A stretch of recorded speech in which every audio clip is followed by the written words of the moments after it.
Assalamualaikum warahmatullahi wabarakatuh.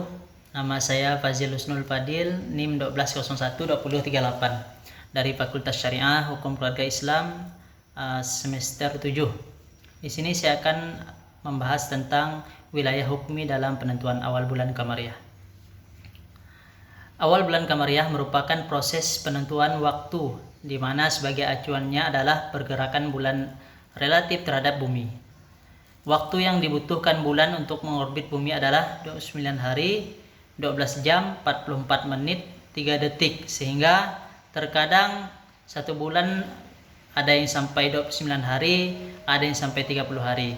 Penentuan awal bulan Qamariyah ini merupakan suatu hal yang sangat penting bagi umat Islam, terutama dalam menentukan waktu yang ada kaitannya dengan masalah ibadah. Masalah matla selalu muncul, pasalnya bumi berbentuk bulat sehingga penampakan bulan baru yang dijadikan acuan penentuan awal bulan berbeda-beda di setiap tempat.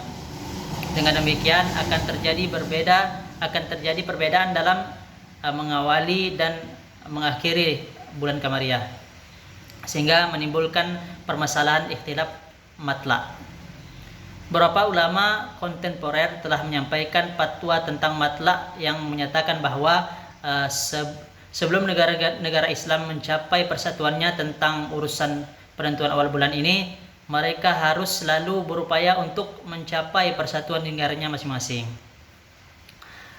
Al-Abani menjelaskan tidak boleh ada perbedaan memulai dan mengakhiri puasa di suatu negara untuk menghindari meluasnya perpecah belahan dengan berdasarkan kaidah mencegah kerusakan yang lebih besar dengan menempuh kerusakan yang lebih kecil. Daimah dan Al-Utsmani menyatakan juga, meskipun mendengar kabar hasil ruqyat dari negara lain, hendaknya tetap mengikuti aturan awal bulan puasa di negaranya masing-masing. Adapun dasar hukum penentuan awal bulan itu terdapat dalam Quran surah Yunus ayat 5 yang bunyinya, huwallazi ja'ala asy-syamsa dhiya'an wal qamara nuran wa qaddarnahu manazila lita'lamu 'adadas sinina wal hisab ma khalaqallahu dzalika illa bil haqq liyufassilul ayati liqaumin yu'minun, yang artinya ialah yang menjadikan matahari bersinar dan bulan bercahaya, dan ialah yang menetapkan tempat-tempat orbitnya agar kamu mengetahui bilangan tahun dan perhitungan waktu. Allah tidak menciptakan demikian itu melainkan dengan benar. Dia menjelaskan tanda-tanda kebesarannya kepada orang-orang yang mengetahui. Ini terdapat dalam Quran surah Yunus ayat 5. Selanjutnya, ukuran dan batas matla di wilayah hukmi.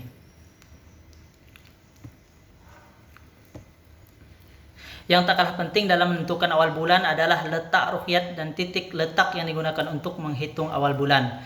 Hal ini perlu mendapat perhatian karena bentuk bumi yang bulat membuat pengamat dan peneliti posisi bulan bulan sabit yang dijadikan acuan datangnya bulan baru berbeda-beda tergantung letak titik acuan tanda yang digunakan. Pada saat yang sama, para astronom mengatakan, sebagaimana dijelaskan Anwar, tampak pertama bulan baru di atas bumi setelah konjungsi terbatas karena tidak selalu menutupi seluruh muka bumi. Artinya ketika hilal muncul maka akan ada bagian bumi yang melihat hilal dan ada pula yang belum melihat hilal. Dengan adanya bagian bumi yang sudah mengalami tampak pertama, sudah melihat hilal, dan ada yang belum melihat hilal, maka muncul masalah terhadap daerah yang belum melihat hilal tersebut. Apakah daerah tersebut sudah masuk kepada bulan baru atau tidak? Selanjutnya, wilayah hukmi di Indonesia.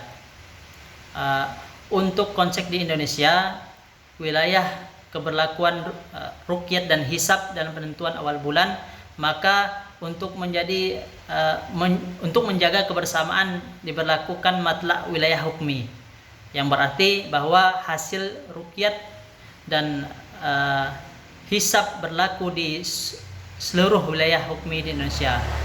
Hampir seluruh organisasi Islam di Indonesia sependapat mengenai pendekatan wilayah hukmi ini, kecuali Hizbut Tahrir Indonesia yang menentukan menggunakan matlak global.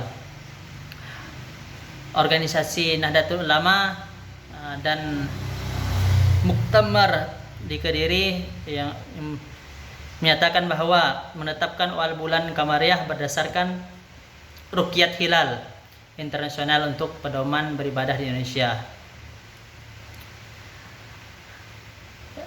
Tidak dibenarkan karena berbeda matlak dan tidak berada dalam kesatuan hukmi. Demikian pula Muhammadiyah yang dalam Munas Tarjih ke-25 tahun 2000 di Jakarta, salah satu poin dari keputusan menyatakan bahwa dalam hal penentuan awal bulan Qamariyah, matlak yang digunakan adalah matlak wilayah hukmi.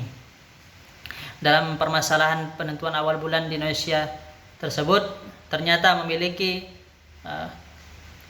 kekhasan tersendiri. Penentuan melalui Kementerian Agama berusaha untuk mempersatukan penentuan awal bulan Qamariyah, terutama untuk bulan Ramadan, Syawal, dan Zulhijjah, dengan tujuan untuk kemaslahatan bersama. Akan tetapi kenyataannya Muhammadiyah dan Nahdlatul Ulama mengeluarkan keputusannya masing-masing dalam penentuan awal bulan Qamariyah ini. Kedua organisasi tersebut sangat berpengaruh, mengingat pengikut di Indonesia sangatlah besar. Pada gilirannya berakibat muncul perbedaan dalam penentuan awal bulan Qamariyah, di mana pengikut kedua ormas tersebut pasti akan cenderung mengikut organisasinya tersebut. Meskipun Nahdlatul Ulama dan Muhammadiyah menggunakan sistem penentuan awal bulan yang berbeda, sehingga menurut Izzuddin, Nahdlatul Ulama disimbolkan dengan mazhab ruqyat, sedangkan Muhammadiyah disimbolkan dengan mazhab hisab. Akan tetapi dalam hal berlakunya wilayah penentuan awal bulan, keduanya menggunakan pendapat yang sama, yaitu pendekatan wilayah hukmi, yaitu berarti bahwa di tempat manapun di wilayah Indonesia dinyatakan sudah masuk bulan baru, maka diberlakukan bagi seluruh wilayah negara Indonesia.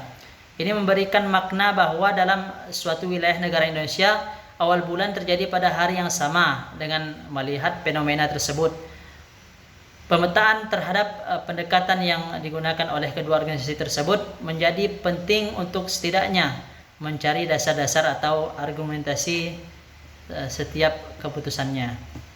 Baik, itu saja yang dapat saya sampaikan. Kurang lebihnya saya mohon maaf. Assalamualaikum warahmatullahi wabarakatuh.